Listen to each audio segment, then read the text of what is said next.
Welcome back to another video where today I go head to head against one of my friends, Brandon, who is a professional photographer for Benchmade Knife Company. We're looking at our everyday carries. He's gonna shoot mine, I'm gonna shoot his, and you are gonna decide who wins. Forgot my lights. Let's dive in.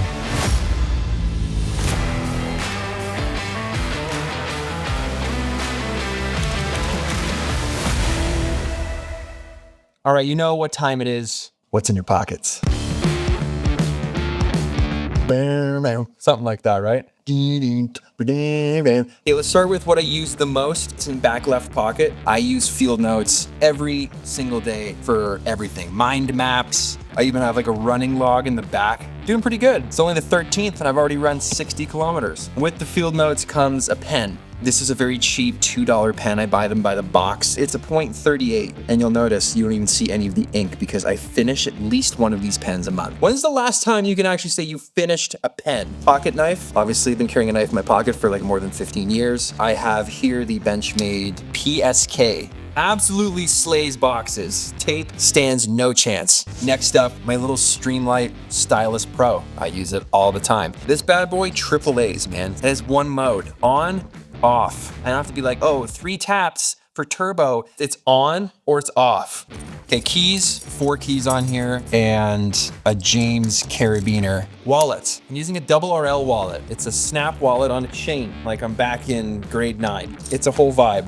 Look how big this thing is with these big concho snaps. I even have one of my own little brass ID tags stamped in there. This is a cool ring that a friend made. We only made 3 of them. It's all hand hammered and handmade, and it says "Fly the Flag" on the inside. And then this is one of my favorite watches. It's the Pepsi. Matches my notebook right now. It's actually quite handy when you travel because I can keep track of what time it is at home and what time it is locally wherever I am. And I often use the date. That was a watch I saw early on, inspired by like the original like Pan American flight colors, and pilots would wear it, and it's just such a classic historic colorway, if you will, when it comes to the world of watches and horology. I wanted one forever. Hopefully one day, if my son's ever flying around the world doing stuff, he can be wearing this same watch, which would be awesome. That's the plan. So very stoked to have that. I also have a car fob. Ford need to figure out the car fob, dude. Please make me not have to carry this. That's what's in my pockets today, dude. That is like a tackle box. You're gonna have to photograph that one. I don't know how you can make this look good, dude. This is more of your rugged utilitarian carry. You actually use this stuff. So I might throw some of the gear down on this. Oh, knife on top of the wallet. Knife on top. Why do you like the 24-70 the most of all of them? I think it's the most versatile lens of the entire collection. At 24mm, I can go nice and wide, or I can go 70, so gets the job done. I love the way this is looking. Lighting is dialed. I'm gonna start introducing a couple more elements. Dude, half your day is just like balancing items. 100%. Quick thing, what I'm not liking here, it's a very like right side heavy. So I wanna bring in another kind of thicker element almost on this side to kind of break it up. It's starting to look pretty good. I wanna show this knife almost as if it's coming out of your pocket. Kind of in-use lifestyle product photography. I want one shot top down of you holding all of this gear. This is all of your stuff. And then we're gonna hold this over top of this white backdrop here. I got it, that's it. That's it, you're done. We're done. Brandon, what's in your pockets?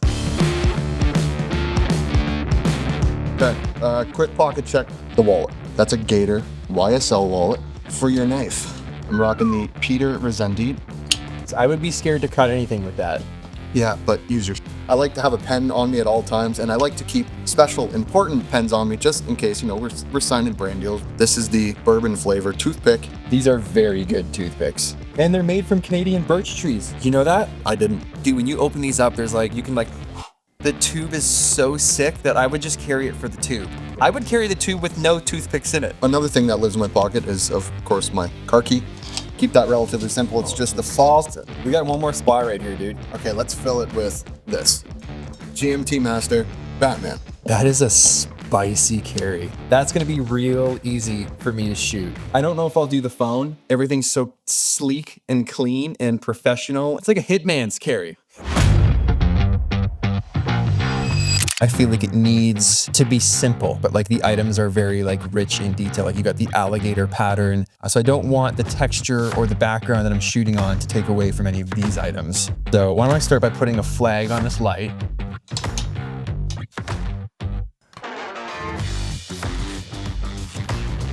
I'm thinking two things. The back of my waxed canvas jacket could be cool, and the inside's kind of rad. You have a denim jacket here, so I might actually try both. I think the Batman and the knife would be the centerpiece items. I'm gonna show you a little trick for this. Watches always kind of sag a little bit.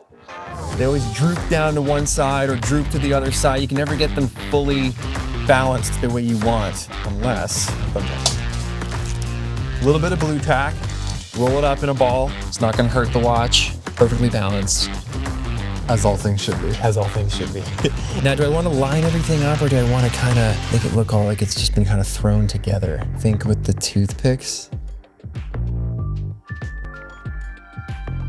I want to crank this light, then I'm going to shoot it from like way above with a macro. I need to go even higher. Where am I getting? Oh, I'm getting like a weird reflection on the bottom of that YSL wallet that I do not like. There's one way to fix that. Getting overkill here, but we've gone this far, so. I don't want any light bleeding in and making shadows I don't like. Because I'm using artificial light, I want full artificial light. Yeah, it looks pretty nice. It just looks pretty tasty. You can check your ISO. We're at 1000 ISO. That's one thing I will say. Nobody, at least like the people that I hang out with, nobody pushes that ISO very far. But I feel like one of the things you're paying for with digital photos, and I learned this more, I think after shooting film for a year, that like you're so limited with film, like you got your box speed, like you put a 400 roll in, a 400 ISO, and that's all you get. And there were so many times I'd be like, if only I could just bump that ISO, I could save this whole shoot, but you can't. You gotta pre-think all those decisions. So now, when you can just like crank up to 6400, 8000 ISO, not many people do it because they don't want the grain. I've learned to love the grain from shooting film, but that camera, you're paying for that. You're paying for the ability to crank that ISO up and make that sensor more sensitive, and that's gonna get you in and out of a lot more situations. And I feel like more people should mess around with higher ISO settings and don't be afraid of the grain. Who needs a drone? Dude, they can Harita on a ladder. I know, dude, 6'3" plus a ladder equals like infinite headspace.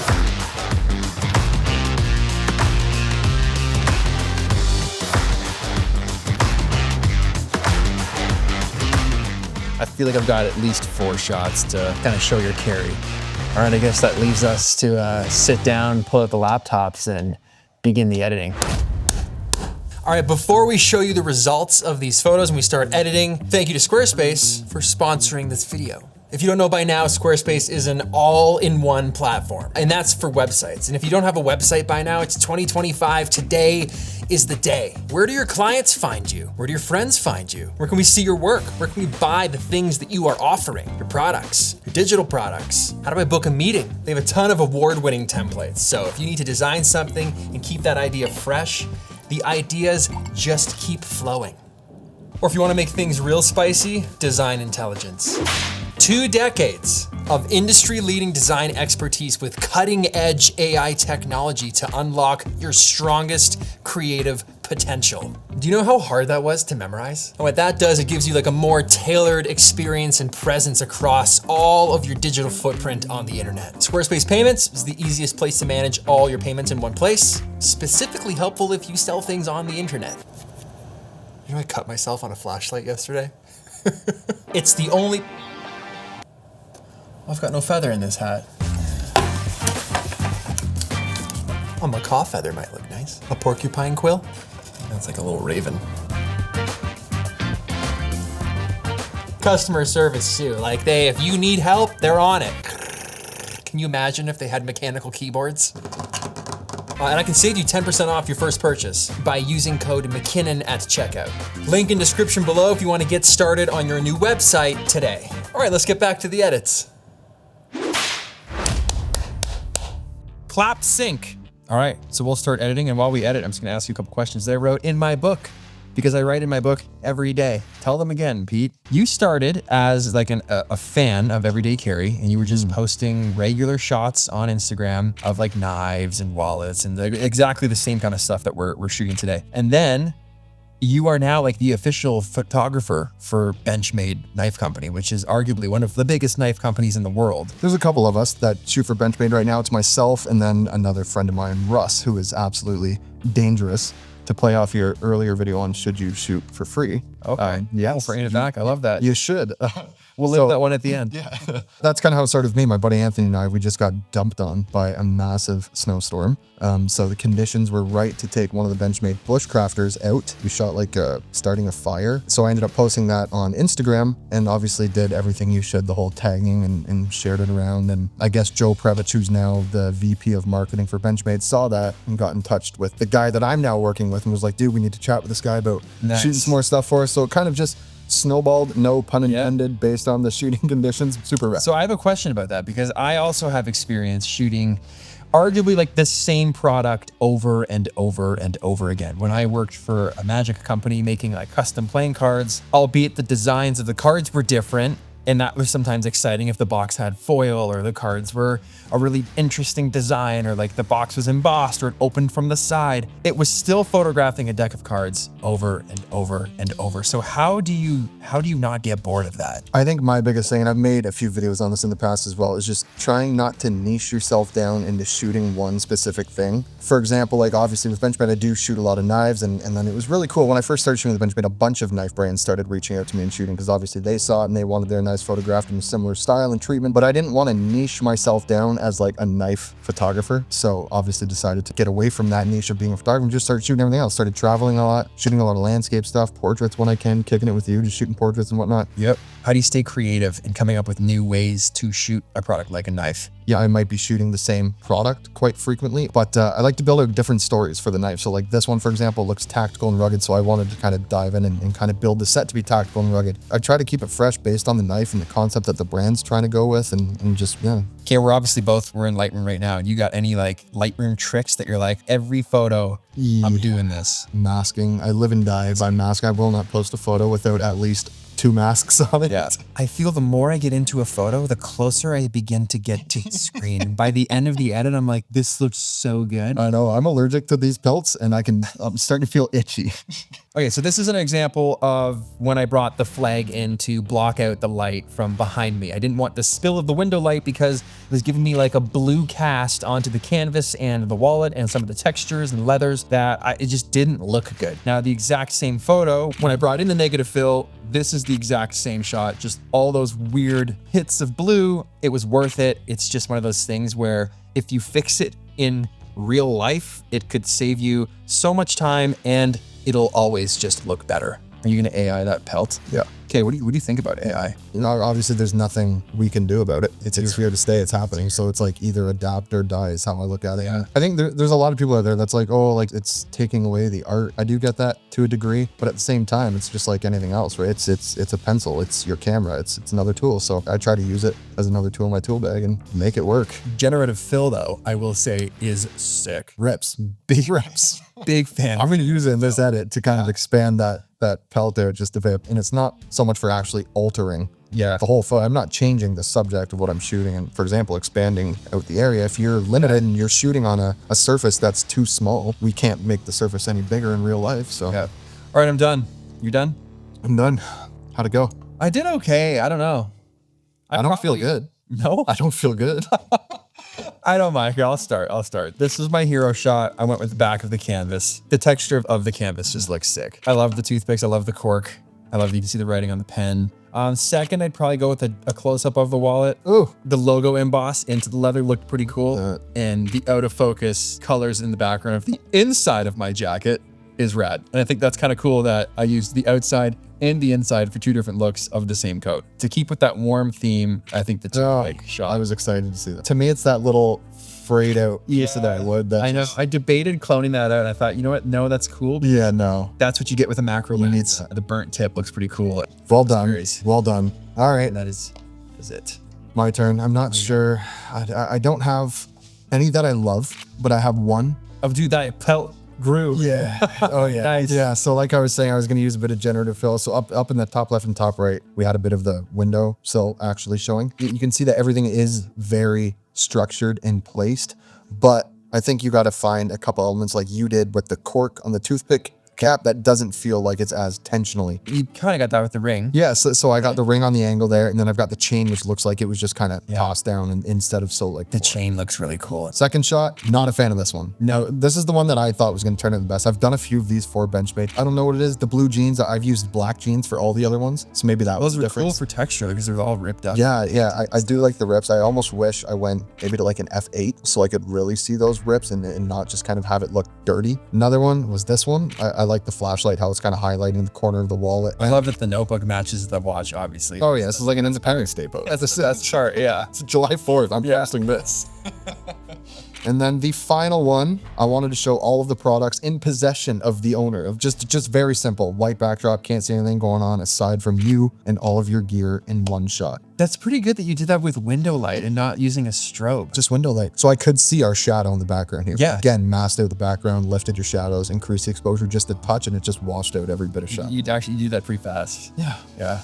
Good game, my friend. Good game, brother. Thank you. Thank you.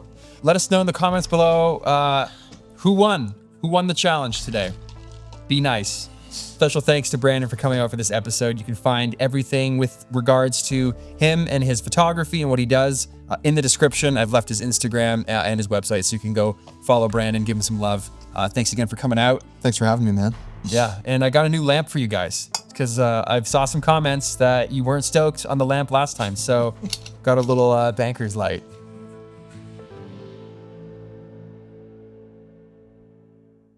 I love it. I love it too. It's a perfect light. Yeah, it was like $100 on Amazon. Sold. Got the light. Just like, do that. Feel how satisfying that is, Okay. right? It's got the perfect amount of tension. I could just sit here all day. I'm all in.